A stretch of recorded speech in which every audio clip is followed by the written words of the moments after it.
పిల్లల ముష్టోడివా? అంటే అంటే పిల్లలమ్మే ముష్టోడిని. ఇప్పుడు నువ్వెత్తుకున్నావే, ఒకప్పుడు ఆ బిడ్డని నా ఇంటికాడే ఉంచి బాగా పాలు పోసి పెంచినోడ్ని. ఈ బిడ్డ కన్న తల్లి బతికే ఉంది. దేవుడిదా? అయితే మరీ మంచిది. భక్తుడి దగ్గరికే వచ్చిందని నేను పట్టుకెళ్ళానని మీ దేవుడితో చెప్పు. పోనీలే, గొలుసుపోతే పోయింది. ఇంతకి పాప తల్లి ఎవరో చెప్పాడా? ఏమో, నేను అడగలేదు. ఈ కాన్ఫిడెన్షియల్ ఫోన్ లిఫ్ట్ చేసావంటే నువ్వు ఆయన బెడ్రూమ్ లో బెడ్ మీద ఉన్నావన్నమాట. ప్లీజ్ దయచేసి అలా మాట్లాడకండి. ఇక్కడ ఆయన పరిస్థితి.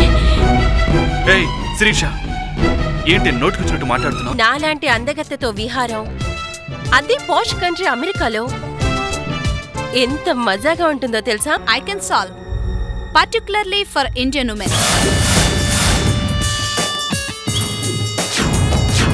వాడి మీద కేసు పెట్టి 3 చెరువుల నీళ్లు తాగిద్దాం. మళ్ళీ ఏ ఆడదాని వంక కన్నెత్తి చూడకుండా చేద్దాం. నువ్వున్నావనే ఇన్నాళ్ళు ధైర్యంగా ఉన్నాను mummy. Yes, you are the daughter of Vyjayanthi. ఆడదెప్పుడు మొగుడు చాటున ఉన్నాననుకోకూడదు, మా గాడిని నమ్మకూడదు. తన మీద తనకు నమ్మకం ఉండాలి, తనని తాను ప్రేమించుకోవాలి. లేకుంటే దారుణంగా మోసపోతుంది.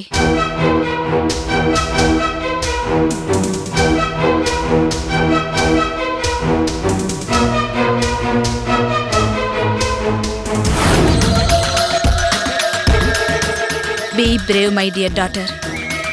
మొగుడు కోసం పాకులాడి నీ జీవితం నాలా కాకూడదు. నో, అలా కాకూడదు.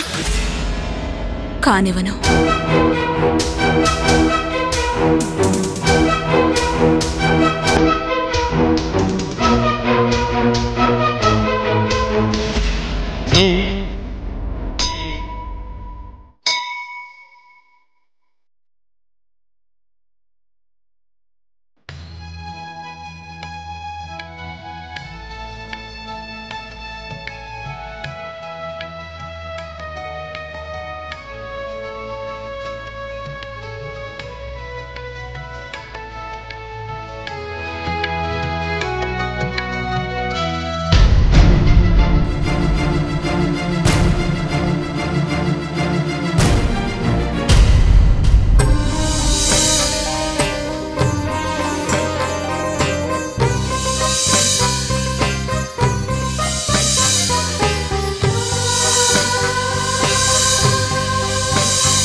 అమ్మా, ఎలా ఉన్నారు అత్తయ్య?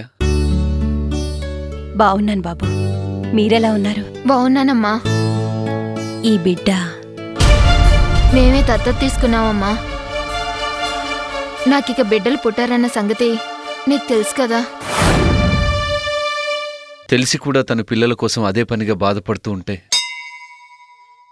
నాకే బాధ అనిపించి దత్తత తీసుకున్నాం. చాలా సంతోషం బాబు.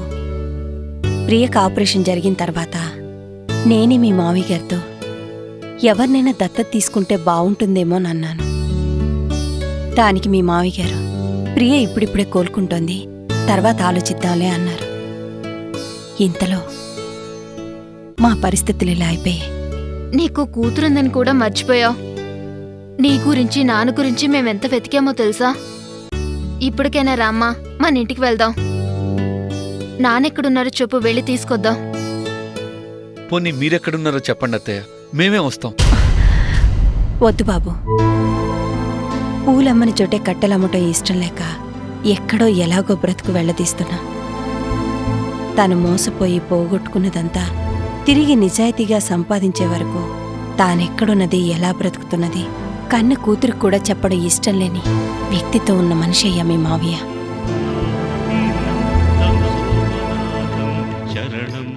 మా అమ్మాయి నీ దగ్గర సుఖంగా ఉంటుందన్న నమ్మకంతోనే ఆ భగవంతుడిని ప్రార్థిస్తున్నాం బాబు. మేమందరం ఉండి కూడా మిమ్మల్ని ఆదుకోలేకపోతున్నాం. ఏంటత్తయ్య ఇది?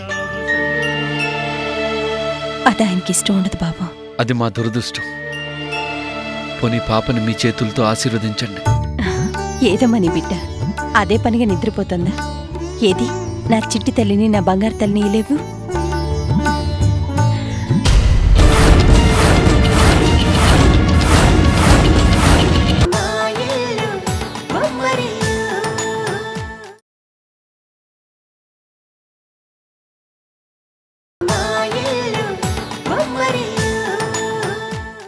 నా చిట్టి తల్లిని, నా బంగారు తల్లిని ఇలేవు.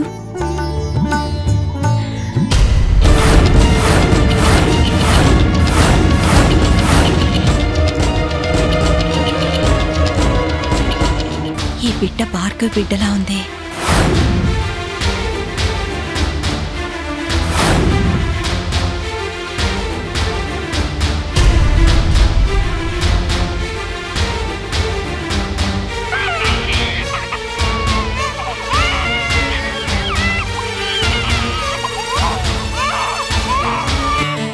ఏంటమ్మా అలా ఉండిపోయావు? ఎవరి బిడ్డ? మా బిడ్డేనమ్మా.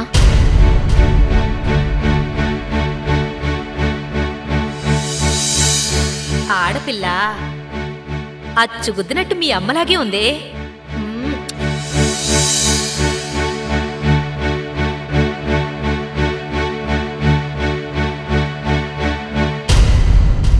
మేం దత్తత తీసుకున్న ఈ పాపకి మోహన అని పేరు పెట్టారీనా. చాలా సంతోషం అమ్మా. ఆ భగవంతుని దయ వల్ల ఈ బిడ్డ పరిపూర్ణ ఆయుష్కురాలుగా ఉండాలి. వెళ్ళి పూజ జరిపించుకోండి. అలాగే అత్తయ్య. పదప్రియ.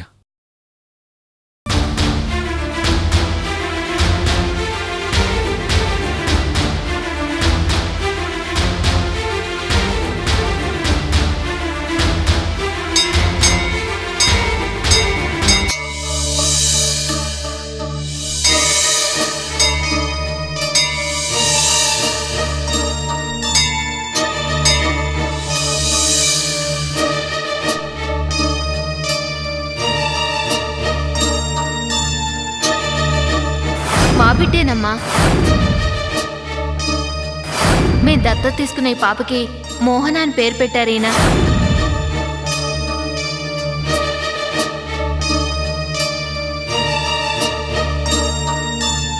ఏంటి బోనా అలా ఉన్నావు? ఏం లేదండి. నువ్వు అలాగే అంటావు. నీ మొహం చూస్తేనే తెలుస్తుంది నువ్వు బాధపడుతున్నావని. అరే కాసేపు ఆగు, నేను టాక్సీలో దింపుతానంటే విన్నావా? ఆలస్యమైతే దేవుడు ఎక్కడికి వెళ్ళిపోతాడోనని ప్రొద్దున్నే గుడికి పరిగెట్టావు. గుడికి నడిచి వెళ్ళొచ్చేసరికి కాళ్ళు పట్టేసుంటాయి. కాళ్ళు కాదండి, గుండె పట్టేసినట్టుంది. కళ్ళు తిరుగుతున్నాయి. ఏమైంది బోనా? డాక్టర్కి ఫోన్ చేయనా? అవును, బీపీ మాత్రలు వేసుకున్నావా? అబ్బా, నాకే హార్ట్ అటాక్ రాలేదు, కానీ మీరు కంగారు పడకండి. మరేమైంది? కళ్ళు తిరుగుతున్నాయంటున్నావు, గుండె నొప్పి అంటున్నావు. అవేవీ లేవండి, కాస్త నీరసంగా ఉందంతే. అబ్బా, భయపెట్టి చంపేశావు. నువ్వు అలా ఉంటే నాకు దడ పుట్టింది. అబ్బా, మీకన్నిటికీ ఆందోళనే. ప్రతిదానికి కాదు, నువ్వు అలా ఉంటే నాకు ఆందోళనగా కాక మరెలా ఉంటుంది? ఇప్పుడు నేను చెప్పబోయే మాట మీరు వింటే మీకు హార్ట్ అటాక్ వస్తుంది. భువన, కన్ఫ్యూజ్ చేయక కాస్త అర్థమయ్యేలా చెప్పు. ఏమండి, మనల్ని ఎవరూ మోసం చేయటం లేదు కదా? మోసమా? మోసగించబట్టంలో మనం ఎక్స్పర్ట్స్ కదా. గతంలో నమ్మిన వాళ్ళు ఎంతోమంది ఎన్నో విధాలుగా మోసం చేశారు. ఇప్పుడు కొత్తగా ఎవరు మోసం చేస్తారు? కష్టపడి సంపాదించిన భూమిని రాజకీయ నాయకుల సపోర్టుతో ల్యాండ్ మాఫియా లాక్కుంది. బిజినెస్లో ఆ హరి నిండా ముంచేశాడు. ఇంకా దాచుకోవటానికి, మోసపోవటానికి మన దగ్గరేముంది చెప్పు? మనసుంది కదండి. అవునండి, మనసు నిండా ప్రేమ ఉంటుంది కదా. ప్రేమలో కూడా మోసపోయే వాళ్ళున్నారు కదా. ఏంటి బోనా అంటున్నావు? అదేనండి, గుళ్ళో మన ప్రియ కనిపించింది. చేతిలో ఒక పసిబిడ్డ ఉంది. మనమే వెళ్ళి వాళ్ళకెవరినైనా దత్తత తీసుకోమని చెప్దామనుకున్నాం కదా. ఈలోగా వాళ్లే ఒక పాపం దత్తత తీసుకున్నారు.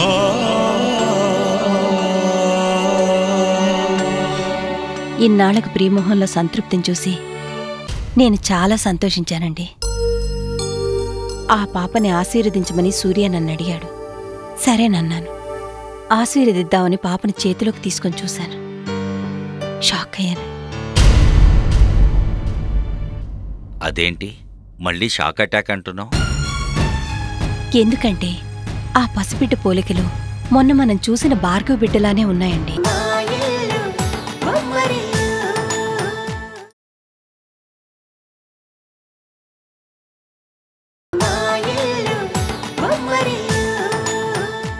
ఆ పసిబిడ్డ పోలికలు మొన్న మనం చూసిన భార్గవ బిడ్డలానే ఉన్నాయండి.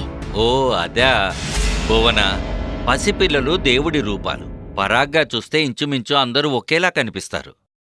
నీ ఒడిలో ఆడుకున్న భార్గవి పాప రూపం నీ మనసులో బాగా నాటుకుపోయింది. అందువల్ల ఏ చిన్న పాపను చూసినా భార్గవి పాపలాగే కనిపిస్తుంది. అదేం కాదండి, ఆ ముక్కు, ఆ కళ్ళు, ఆ చెవులు, ఆ నుదురు అన్నీ భార్గవి బిడ్డలానే ఉన్నాయండి. పిచ్చిదానా, ఇద్దరి పోలికలు ఒకేలా ఉన్నాయంటావు. ఎందుకుండకూడదు? వాళ్ళిద్దరే కాదు, లోకంలో మనుషుల్ని పోలిన మనుషులు 7 వాళ్లలో వీళ్ళిద్దరు. ఒకరి పోలికలు ఒకరికి ఉండటం మంచిదే కదా. అలా ఒకేలా ఉంటేనే చక్కగా కవల పిల్లల్లా ఉంటారు. అందుకు మనం ఆనందించాలి.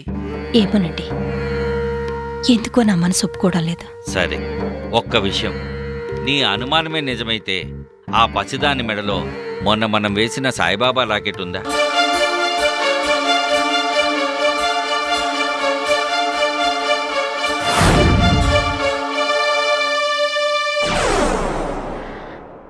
లేదండి. మరదే చూశావా, నీ అనుమానం ఒక్క దెబ్బతో పటాపంచలైపోయింది. బాబా రక్షగా మనమిచ్చిన లాకెట్ని పాపని బయటకు తీసుకొచ్చేటప్పుడు ఎట్టి పరిస్థితుల్లోనూ భార్గవి పాప మెడలో నుంచి తీయదు.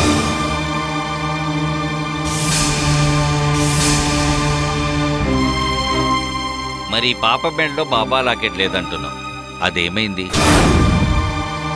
బాబా వచ్చి తీసుకెళ్ళిపోయాడా? అందువల్ల భార్గవి పాప వేరు, ప్రియ పెంచుకుంటున్న చిన్నారి వేరు. ఇద్దరూ ఒకటే అన్నది నీ భ్రాంతి. అయినా ఇప్పుడు నువ్వు సంతోషపడాలి. ఎందుకంటే ఇటు ప్రియకి దత్తత బిడ్డ ఉంది, అటు భార్గవికి సొంత బిడ్డ ఉంది. భార్యగా మారి బిడ్డను కనలేకపోయినా దత్తత తీసుకొని ప్రియ తల్లిగా మారింది. భార్యగా ఉండలేకపోయినా బిడ్డను కని భార్గవి తల్లి అయింది. ఇంతకంటే మనకేం కావాలి చెప్పు? అబ్బా, ఏదో ఒకటి చెప్పి నన్ను సమాధానపరచడం మీకు అలవాటే కదా. ఆ అలవాటు సంగతి అటుంచు, ముందు కాఫీ అలవాటు చూడు. అయ్యో నా మతిమండ, ఉండండి తెస్తాను. నా ఒక్కడికే కాదు, నువ్వు కూడా ఒక కప్పు కాఫీ తెచ్చుకో, టెన్షన్ తగ్గుతుంది. అలాగేనండి.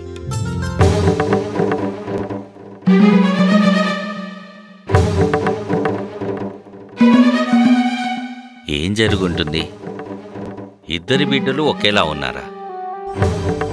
ఈ సంగతేదో తేల్చుకోవాలి.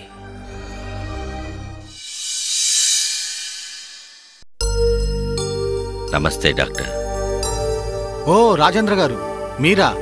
రండి రండి, కూర్చోండి. చెప్పండి, ఏంటి సంగతులు?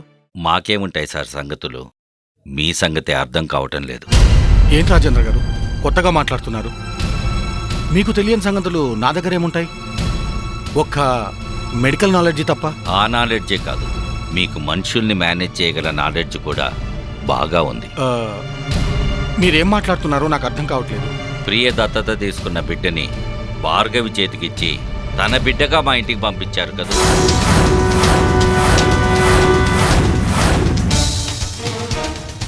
కొంపదీసి ప్రియ పాపను భార్గవి చేతికిచ్చి పంపిన విషయం ఈయనకు తెలిసిందా ఏమిటి?